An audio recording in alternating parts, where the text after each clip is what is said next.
Nepal is often called the rooftop of the world, home to the Himalayas and Mount Everest. But behind the snow-capped peaks and spiritual temples lies a country of contrast that might surprise you.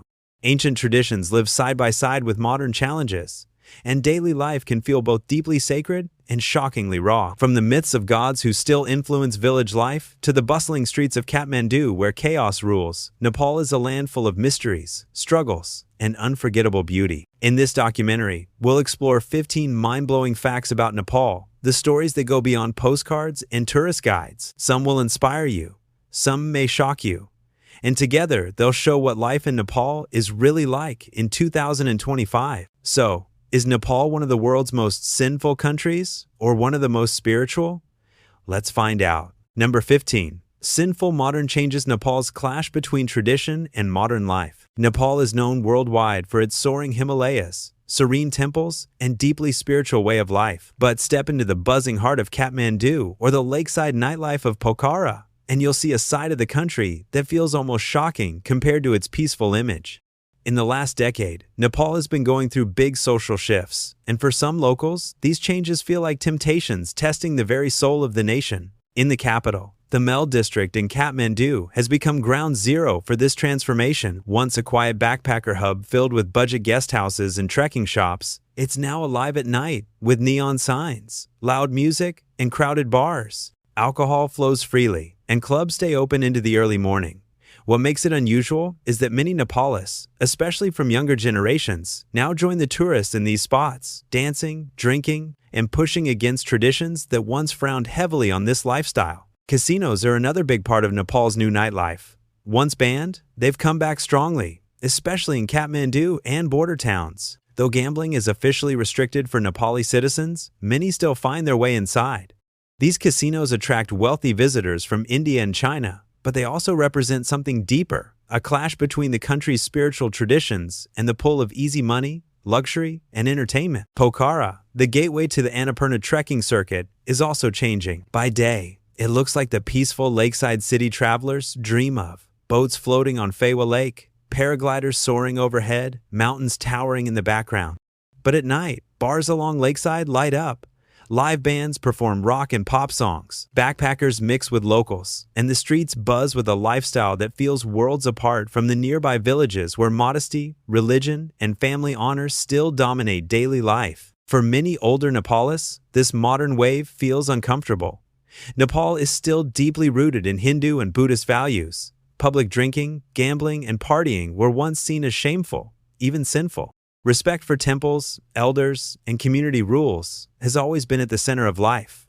But the younger generation is growing up with smartphones, global media, and new freedoms. Social media shows them lifestyles in Bangkok, Delhi, or New York, and they want a taste of that excitement too. This tension between the old and the new is now shaping daily life in Nepal.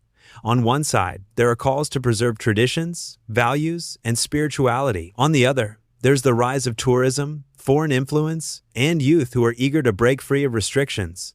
The result is a Nepal that feels caught in two worlds, monks chanting mantras in ancient monasteries by day, and crowded nightclubs playing Western pop music by night. Some call it growth, others call it temptation. And for many locals, it raises a question. Is Nepal losing part of its soul as it adapts to the modern world?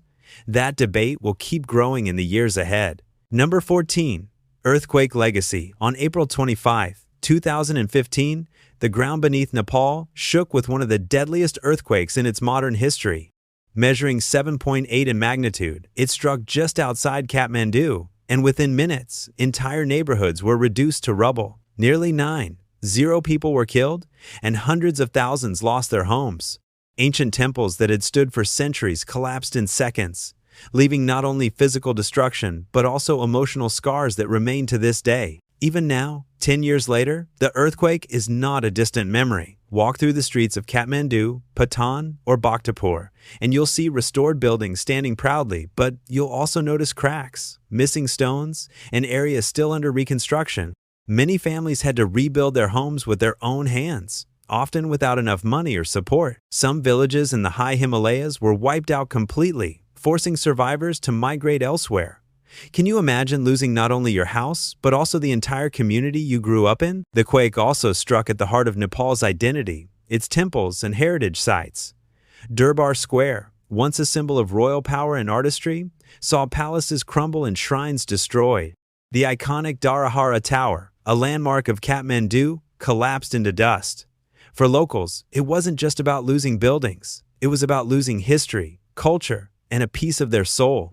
When you visit Nepal today, every beautifully restored pagoda you see is not only a piece of architecture, but also a reminder of resilience. Doesn't it make you wonder, how do people find the strength to rebuild when centuries of legacy disappear in a moment? And yet, out of the tragedy came stories of incredible courage. Ordinary people became rescuers, pulling survivors from the rubble with their bare hands. Communities worked together to set up makeshift shelters, share food, and comfort the grieving. International aid poured in, but it was the Nepali people themselves who showed the world what true resilience looks like. Today, tourism also plays a part in this recovery. Visitors who come to see the temples, hike the trails, or experience the culture indirectly help fund restoration efforts and support families who depend on tourism for survival. When you travel to Nepal, you are not just seeing breathtaking mountains and sacred temples. You are walking through a living story of survival and rebirth. The earthquake's scars remain, but so does the strength of the Nepali people. And maybe that's one of the most powerful lessons for anyone who visits.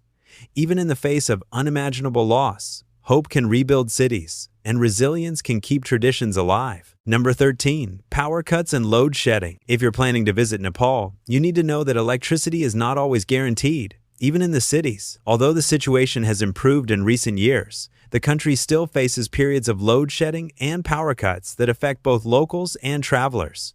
Imagine sitting in a hotel room in Kathmandu. Suddenly the fan stops, the lights flicker out, and you are left in complete darkness. For many Nepalese people, this is a routine part of life. Nepal relies heavily on hydropower, but here's the challenge. Rivers flow strongly during the monsoon season, yet when the dry season arrives, water levels drop dramatically, leaving power stations unable to generate enough electricity. Add to that the limited infrastructure and a growing demand for energy in cities like Kathmandu and Pokhara, and the result is constant shortages. Some areas, especially rural regions, may only get electricity for a few hours a day. For travelers, this means you often need to be prepared. Hotels, restaurants, and even entire neighborhoods sometimes depend on generators or solar power as backup. If you're someone who relies on charging devices for photography, navigation, or work, you could face big challenges. Have you ever thought about what it would feel like to go hours without your phone or camera in a foreign country?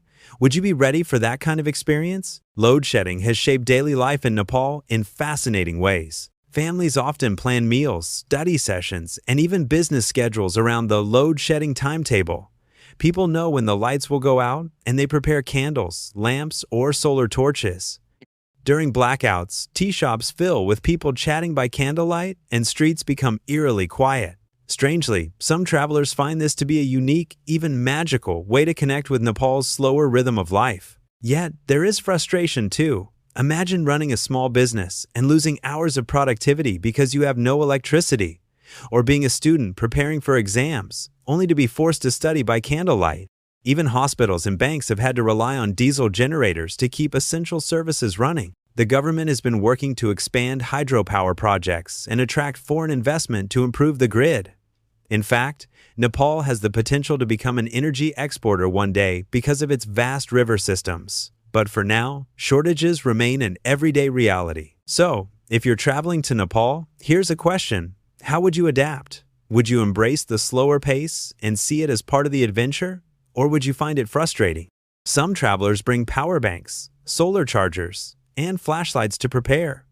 Others see it as an opportunity to disconnect from technology and experience life the way locals do. Load shedding is more than an inconvenience.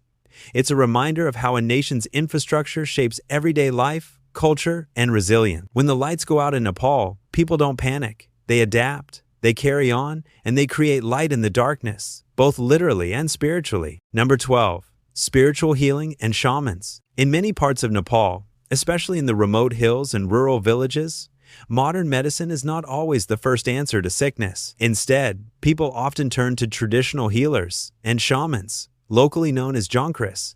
These shamans are seen as powerful figures who can heal illnesses, remove curses, and communicate with the spirit world. Their role is not only medical, but deeply spiritual, rooted in centuries of belief and cultural tradition. A typical shamanic healing session can be intense and almost theatrical to an outsider. Imagine walking into a dark, smoky room lit by oil lamps. The shaman sits with drums, bells, and sometimes animal skins or feathers. The air fills with the sound of chanting, rhythmic drumming, and the ringing of bells. Villagers gather around as the shaman enters what they believe is a trance, calling on spirits or deities to help identify and cure the illness. But why do people still trust shamans in the age of hospitals and clinics? The answer lies in Nepal's blend of religion, culture, and rural realities. In villages where the nearest hospital could be a 2-day walk away, the shaman is often the most accessible option. But even in places where clinics exist, many still believe that illnesses don't always have physical causes. A fever might be seen as punishment from an angry spirit, or constant bad luck might be blamed on a curse. In those cases, only a shaman is believed to have the power to intervene. Have you ever wondered what it would feel like to put your health in the hands of a healer who chants and beats drums instead of prescribing medicine? Would you see it as superstition? Or would you open yourself to the possibility that healing can take many forms? Shamans in Nepal treat more than sickness. They are also called upon to bless crops, protect newborn babies, and even mediate between the living and the dead. In some areas, if a snake crosses your path, or if a gecko makes a certain call, people believe it's a bad omen, and they will ask a shaman for rituals to protect them. Interestingly, shamanic practices often blend with Hindu and Buddhist traditions. A healer might call upon local spirits, but also invoke deities like Shiva, Vishnu, or Tara during a ritual. This fusion shows how deeply spiritual life in Nepal is. Science, religion, and ancient tradition all coexist. Of course, not everyone supports these practices. Younger generations, especially in cities, are more likely to trust doctors than shamans. Still, even some educated families in Kathmandu will secretly visit a shaman if they believe something is beyond the reach of modern medicine. For travelers, witnessing a shamanic ritual can be both eerie and fascinating. It offers a glimpse into a side of Nepal that goes far beyond temples and trekking trails. But it also raises an important question. How do you define healing? Is it only about science and medicine? Or does belief and faith play an equally powerful role? In Nepal, the answer often lies somewhere in between. Shamans are not disappearing. They remain a vital part of cultural identity, bridging the gap between the physical and the spiritual, the seen and the unseen. Would you, as a traveler, ever let a shaman perform a ritual for you, just to experience Nepal's mystical side firsthand? Number 11. A country without Independence Day. Here's something that might surprise you. Nepal is one of the very few nations on Earth that never experienced colonization. Unlike India, which fought for independence from the British, or many African nations that had to break free from European powers, Nepal never had to struggle for independence because no foreign power ever successfully ruled it. This means Nepal has no Independence Day on its calendar. At first glance, that might sound like a blessing, but when you think about it, it's also unusual.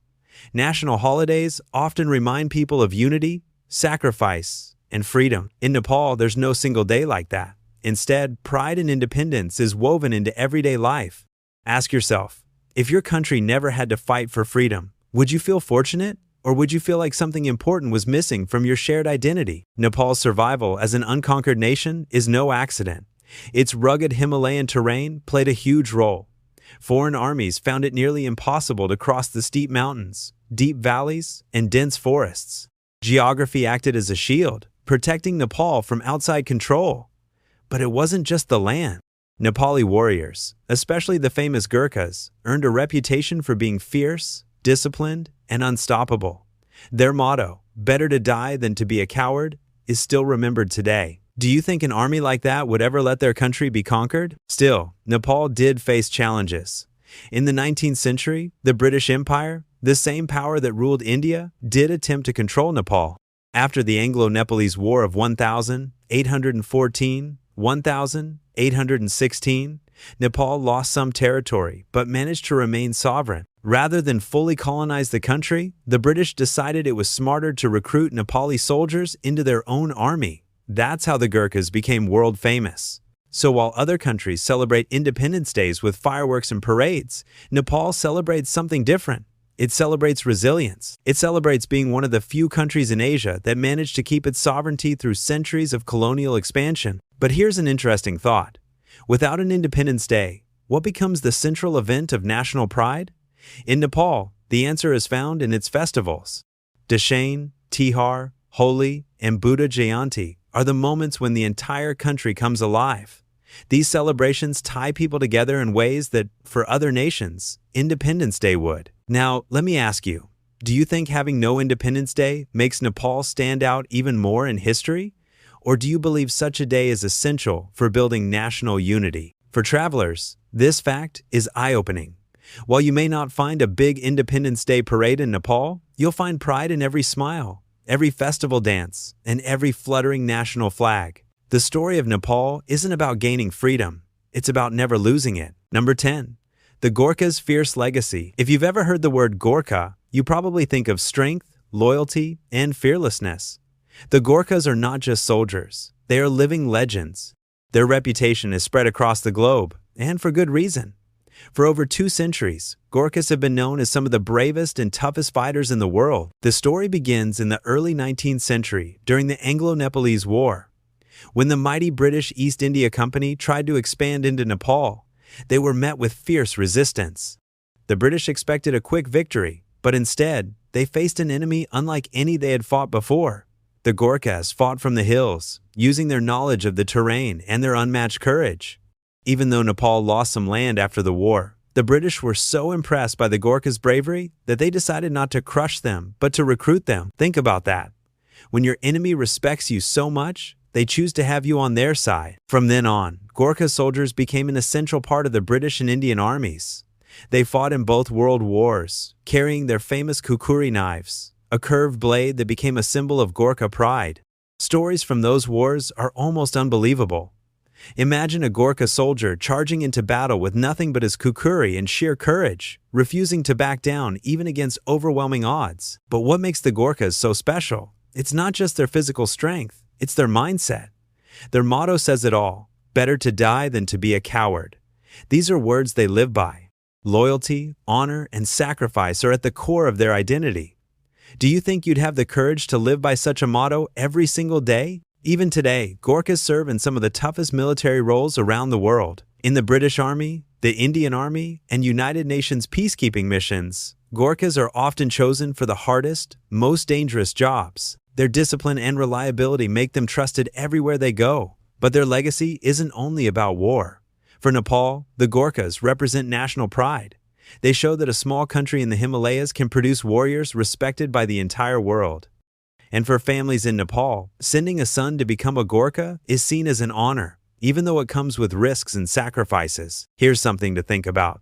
The Gorkhas are feared and respected on the battlefield, but when you meet one outside of war, you'll often find humility, kindness, and deep respect for others. Isn't it fascinating how the same people can be both fierce warriors and gentle neighbors? When travelers come to Nepal, they often see statues, museums, and memorials dedicated to the Gorkhas. These aren't just reminders of history, they are symbols of a living legacy that continues to this day. So, let me ask you, if you were to carry the kukuri, would you have the courage to live by the Gorkhas' motto? Or would the weight of that responsibility feel too heavy? Their story proves one thing: bravery doesn't depend on the size of the country, but on the strength of the spirit. And the Gorkhas' spirit is unbreakable. Number 9. Poverty and migration struggles. Travel through the villages of Nepal and you'll notice something striking. In many homes, the fathers, brothers, or sons are not there. Instead, it's women, children, and the elderly who carry the weight of daily life. Why? Because thousands of young men leave their villages every year to find work abroad. Poverty, limited opportunities, and the hope of a better future push them out of the country. For decades, Nepal has relied heavily on labor migration. Men travel to the Middle East, Malaysia, South Korea, and beyond, working in construction sites, factories, or as security guards. Their wages, though modest, become lifelines for their families back home. The money they send supports education, food, and sometimes even builds new houses in their villages. Without these remittances, many families would not survive. In fact, remittances make up a huge part of Nepal's national economy. But here's the reality you might not see in numbers. Migration takes a toll. Villages are quieter. Festivals feel incomplete without the men who used to sing, dance, and laugh with the community. Mothers raise children alone. Wives wait years for their husbands to return. And elderly parents spend their final years without the company of their sons. The social fabric of entire villages has changed. And then there's the human cost abroad. Nepali workers often face harsh conditions. Many live in cramped dormitories, endure long working hours, and lack proper protection. Some never return home, falling victim to accidents, illness, or even exploitation. Their families back in Nepal sometimes receive only a coffin or the devastating news of a lost loved one. Think about this. What would it feel like to leave your home, your family, your traditions, to work in a foreign land where you may not even speak the language, all for the sake of survival? Could you make that sacrifice? This mass migration also reshapes the identity of Nepal. Children grow up without their fathers around. Women take on roles that were once shared or expected of men, becoming both caretakers and providers. Villages adapt, but something is always missing. And yet, there is resilience. When those men do come home, even for a short holiday, villages light up with celebrations. The sound of laughter returns, homes feel alive, and traditions are renewed. But deep down, everyone knows it's temporary. So while Nepal is known for its majestic mountains, its temples, and its brave Gorkhas, there's another side to its story. The story of absence, sacrifice, and longing. It's the story of families divided by necessity, of young men chasing hope abroad, and of villages learning how to live with that emptiness. Let me ask you, would you choose to leave everything behind for the chance to give your family a better life, even if it meant years of separation and hardship? That's the question thousands of Nepali men face every single day. Number 8. Yeti legends. High up in the snow-covered ranges of the Himalayas, where the winds howl and the nights feel endless, there's one legend that refuses to die. The story of the Yeti, the so-called abominable snowman. A creature so deeply rooted in local belief that for many it's not just a story, it's a reality. Ask elders in Sherpa villages, and they'll tell you about encounters their fathers or grandfathers had. Strange footprints in freshly fallen snow, far larger than any humans. Low, rumbling sounds echoing through valleys at night. Eyes that glowed in the darkness before vanishing into the forest. For them, the Yeti is not a myth invented to scare children. It's part of their cultural memory. What's fascinating is how widespread these stories are. From the Everest region to remote areas of eastern Nepal, travelers and locals alike speak of unexplained sightings. Even foreign mountaineers, hardened climbers who don't spook easily, have reported finding enormous tracks at altitudes where no human could survive barefoot. Some even carried back plaster casts of footprints, claiming proof of the Yeti's existence. Skeptics argue it's nothing more than bears or wolves. But here's the thing. Many of these sightings happen in places where neither bears nor wolves roam. And the footprints? They're too human-like, too unusual. Could it be an undiscovered species, hiding in the vastness of the Himalayas? Or is it something else entirely? Something tied to the spirit world, an ancient guardian of the mountains? In Himalayan culture, the Yeti isn't just a monster. It's often seen as a protector of the land. Sherpas believe disturbing sacred places or disrespecting the mountains may draw the wrath of the Yeti. In this sense, the legend keeps people in line with nature, ensuring balance and respect. The story isn't just about fear, it's about reverence. Think about this. You're trekking alone, deep in the mountains. Snow crunches under your boots.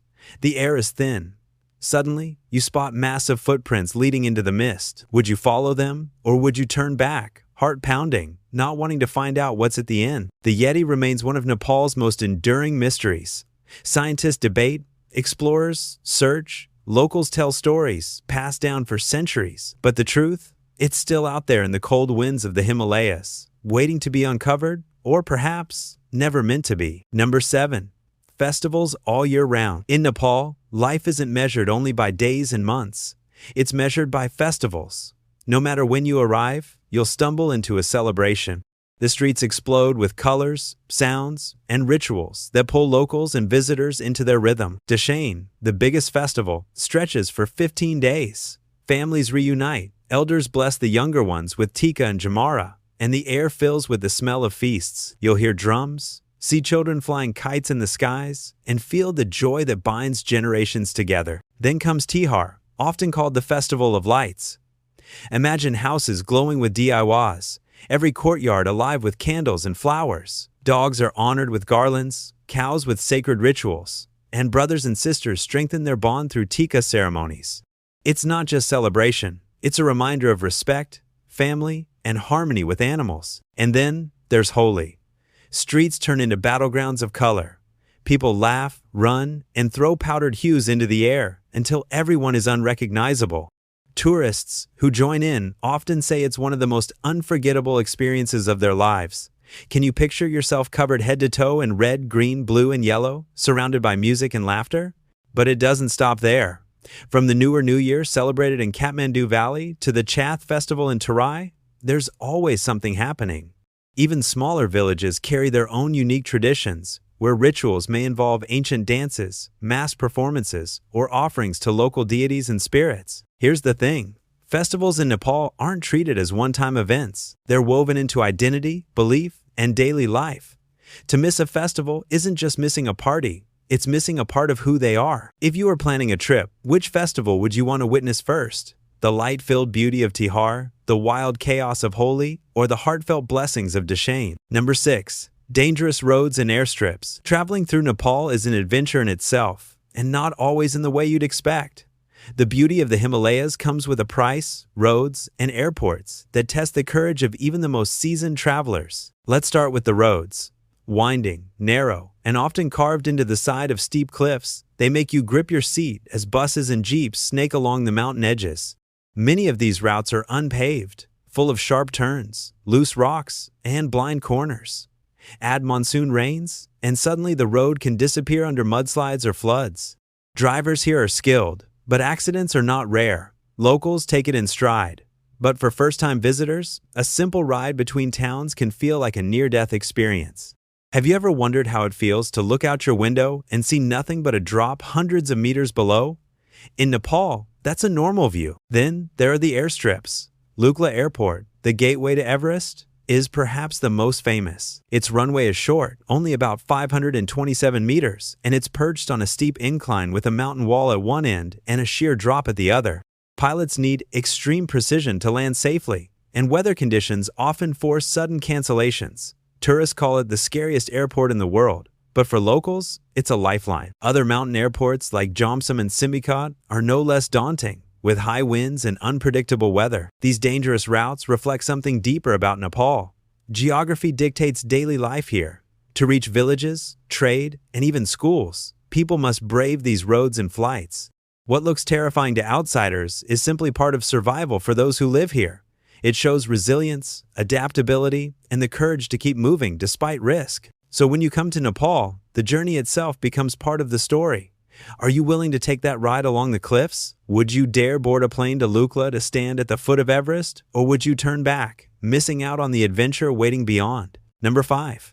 The birthplace of the Buddha. Few places in the world carry the spiritual weight that Lumbini does. Located in the Terai Plains of southern Nepal, this quiet town is more than a dot on the map. It is the birthplace of Siddhartha Gautama, the man who would become the Buddha, the enlightened one. Over 600 years ago, in a beautiful garden filled with trees and ponds, Queen Maya Devi gave birth to her son.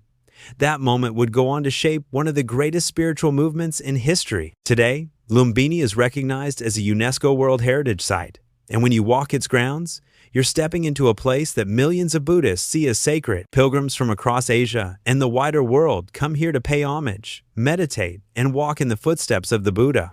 The Maya Devi temple marks the exact spot of his birth, with a stone said to indicate the place where the young Siddhartha first touched the earth. Nearby, the Ashokan pillar, built in the 3rd century BCE by Emperor Ashoka of India, stands as one of the oldest markers confirming the site's authenticity. But Lumbini is not just one temple. It's a sprawling monastic zone where countries from around the world have built their own monasteries, each reflecting their culture and architecture.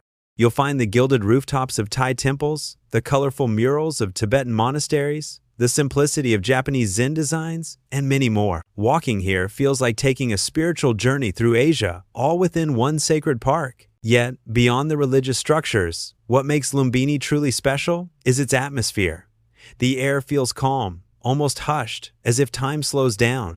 Pilgrims light butter lamps, monks chant in low voices, and travelers pause to reflect. Even if you're not Buddhist, You can feel the energy of a place where millions of prayers have been whispered for centuries. Lumbini also raises questions about how spirituality and modernity mix. Pilgrims come here seeking peace, but alongside them, hotels, shops, and tour buses have become part of the landscape.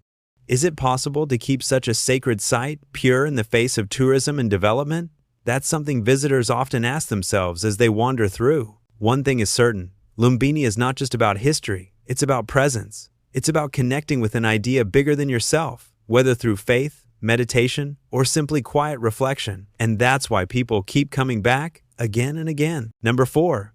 Hindu and Buddhist crossroads. Nepal is one of the few countries where two of the world's great religions don't just exist together. They flow into each other so naturally that sometimes it's hard to tell where one ends and the other begins. About 80% of Nepal's people are Hindu, and around 9% are Buddhist. Yet if you walk through Kathmandu Valley, you'll quickly see shrines, temples, and stupas sitting side by side, often visited by the same people. At Pashupatnath, one of the most sacred Hindu temples in the world, you'll see crowds of Hindu devotees offering prayers to Lord Shiva. But not far away, the great stupa of Buddhanath rises high into the sky, its painted eyes gazing out in all directions, a symbol of Buddhist enlightenment. Pilgrims spin prayer wheels while chanting mantras, but if you watch closely, you'll notice that Hindus also join in, paying respect in their own way. This blending isn't limited to sacred spaces. Festivals in Nepal often blur the lines. During Dashain, the biggest Hindu festival, Buddhists take part in family gatherings and blessings. During Buddha Jayanti, which celebrates the birth of the Buddha, Hindus join the ceremonies with equal devotion. Daily life reflects this fusion too. Families might keep both Hindu deities and Buddhist images in their homes, honoring them together. The architecture itself tells the story. In the Kathmandu Valley, temples often carry a mix of Hindu and Buddhist symbols. A shrine may have images of Vishnu alongside Buddhist stupas or guardian lions that hold meaning in both traditions. This cultural crossroad has been shaped by centuries of history, with Hindu kings patronizing Buddhist monuments and Buddhist monks respecting Hindu customs. But it's not just about tolerance, it's about identity. For Nepalese people, Hinduism and Buddhism are not seen as opposing forces. Instead, they form a shared cultural fabric that defines the country's spirit. This is why travelers often feel Nepal has a unique harmony, where diversity doesn't create conflict, but rather strengthens community life. It also sparks questions for anyone visiting. In a world where religions often clash, how has Nepal kept this balance for centuries? Is it the geography, tucked between India and Tibet, that forced coexistence? Or is it something deeper? A way of seeing the divine in many forms, without needing sharp divisions. What's clear is that Nepal's crossroads of Hinduism and Buddhism is not only a historical fact, but a living reality. It's in the prayers whispered at dawn, the incense rising from street shrines, and the festivals that fill the calendar year-round. To witness this coexistence is to witness a culture that understands faith as something shared, not divided. Number 3. The land of many ethnic groups. Nepal is small on the map, but within its borders lies a level of diversity that surprises almost everyone who visits. Imagine a country where over 120 different ethnic groups live side by side, each with its own language, culture, and traditions. That's Nepal. From the icy Himalayan highlands to the fertile Terai plains, every valley and every village seems to hold a different story, a different way of life. The Newars of Kathmandu Valley are known for their art, architecture, and centuries-old festivals. The Sherpas in the mountains are world famous for guiding climbers up Mount Everest, but their culture, rooted in Tibetan Buddhism and rich oral traditions, is just as remarkable. The Tharu people of the Terai live close to the forests and grasslands, with customs tied to nature and agriculture. The Gurungs, Magars, Tamongs, Rai, Limbu, and many others contribute their own music, food, dances, and rituals. This diversity means that walking through a Nepalese town is like moving across different worlds. You might hear Nepali, the official language, spoken in one corner, but turn down another street and you could hear Maithili, Bhojpuri, Tamang, or Newari. Altogether, more than 120 languages are still spoken in daily life. Few countries of Nepal's size can claim such richness. It also shapes how the country celebrates. Every ethnic group brings its own festivals, and the calendar is overflowing with color and sound. From the bright holy powders thrown in one community to the masked dances of the Sherpas in another, Nepal feels like it is always in celebration, but diversity also brings challenges. With so many identities, unity is not always easy. Politics often wrestles with how to give every group fair recognition, and migration has shifted traditional ways of life. Still, many Nepalese see this diversity not as a weakness, but as the true strength of their country. It creates a mosaic that makes Nepal unlike anywhere else on Earth. For visitors, the question is simple. How much of Nepal's culture can you really experience in one lifetime? To understand even one ethnic group in depth could take years. Yet, in a single trip, you can taste a dozen cuisines, see different styles of dress, and hear stories that stretch back generations. This is why people often say Nepal is not just one nation, but many nations living together as one. It's a living example of how different communities can hold on to their identities while still contributing to a shared home. Number 2. Kathmandu Valley's living goddess. Deep in the heart of Kathmandu, in the bustle of Durbar Square, lives one of the world's most extraordinary traditions, the Kumari, the living goddess. She is not a statue, not a symbol, but a real young girl chosen through an ancient and secretive process. Selected from the newer community, she must meet dozens of strict, physical, and spiritual requirements. Only then is she declared the embodiment of divine power, the living incarnation of the goddess Teleju. Imagine this: a child, often no older than 5, taken from her family to live in the Kumari Gar, a palace where she is worshipped daily by both Hindus and Buddhists. Crowds gather to catch just a glimpse of her at her window. To see the Kumari's face is believed to bring immense blessings, but if her expression darkens, many believe it foretells misfortune. Her smallest gestures carry great weight in the eyes of devotees. The Kumari do not live like other children. She cannot walk the streets freely, go to school normally, or play in the open. Her feet must not touch the ground outside the palace. She leaves her residence only for rare ceremonial occasions, carried through the streets in processions that draw thousands of worshippers. But here's the most haunting part. When the Kumari reaches puberty, she loses her status as a goddess. She returns to ordinary life, replaced by another child chosen through the same ritual. Imagine the transition, from being worshipped as divine to suddenly being just human again. For many former Kumaris, that shift is both liberating and painfully difficult. This tradition raises powerful questions. How does such an ancient custom survive in today's modern Nepal? How do families feel giving their daughter to live as a goddess, knowing she will one day step back into ordinary life? And for you, as a visitor, would you dare to enter the Kumari's courtyard and hope for her blessing, knowing her gaze could mean fortune or doom? The living goddess is one of the most striking reminders that Nepal is a land where myth and reality blend so closely that the lines disappear. Number 1.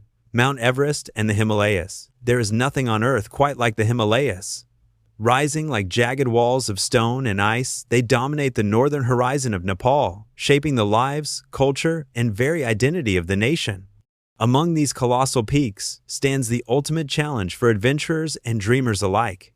Mount Everest, the tallest mountain on the planet, soaring at 848 meters. But Everest is not just a peak. It is a magnet for ambition, fear, and reverence. Imagine standing at the base, gazing up at a mountain that pierces the clouds, its slopes glinting under the sun, glaciers clinging precariously to cliffs, and icefalls threatening every step. For climbers, reaching the summit is the pinnacle of human endurance. For locals, it is sacred, home to the gods, and a symbol of Nepal's immense natural power. Sherpa communities have guided expeditions for decades, risking life and limb, their knowledge of the mountains passed down for generations. But Everest and the surrounding Himalayan peaks are not just about glory. They are a reminder of nature's raw, unforgiving force. Avalanches, crevasses, altitude sickness, and unpredictable weather claim lives every year. Each ascent carries the weight of both human ambition and human fragility. Visitors who trek even partway up these trails witness landscapes that shift dramatically. Serene valleys one moment, sheer walls of ice and rock the next. Beyond Everest, Nepal holds 8 of the 14 tallest mountains in the world. Lhotse, Makalu, Choa-Yu, Dhaulagiri, Manaslu, Annapurna, and Kanchenjunga dominate the skyline, each with stories of triumph, tragedy, and mystery. Villagers living in their shadows share legends of spirits in the mountains, unexplained disappearances, and sacred sites that outsiders rarely see. These peaks shape the weather, rivers, agriculture, and even the culture of the country, reinforcing Nepal's connection to the mountains in every facet of life. Mountains in Nepal are not just physical giants, they are cultural and spiritual icons. They demand respect, humility, and preparation from anyone who dares approach. They are both awe-inspiring and terrifying. The Himalayas embody the extremes of life, beauty and danger, triumph and loss, human courage, and nature's indifference. So, when you think of Nepal, it is impossible to separate the land from its mountains. Would you dare to stand at the foot of Everest, look up at its icy peak, and feel the weight of the world pressing down? Or would you stay safe in the valleys below? Every step in the Himalayas tells a story of survival, devotion, and the pursuit of dreams. This is Nepal, the land of extremes, the land of legends, the land where mountains rise higher than the clouds, and every shadow hides a story waiting to be discovered. Nepal is calling to explorers, dreamers, and seekers of stories untold. From the towering Himalayas to the sacred streets of Kathmandu, every corner is alive with history, culture, and breathtaking beauty. Don't just watch from afar. Plan your journey, experience the adventure, and discover the mysteries that make this country unforgettable. If you love this journey through Nepal, make sure to hit like, subscribe, and turn on notifications so you never miss another deep dive into the world's most fascinating destinations. Share your thoughts in the comments. What would you want to explore first in Nepal? Your adventure starts now.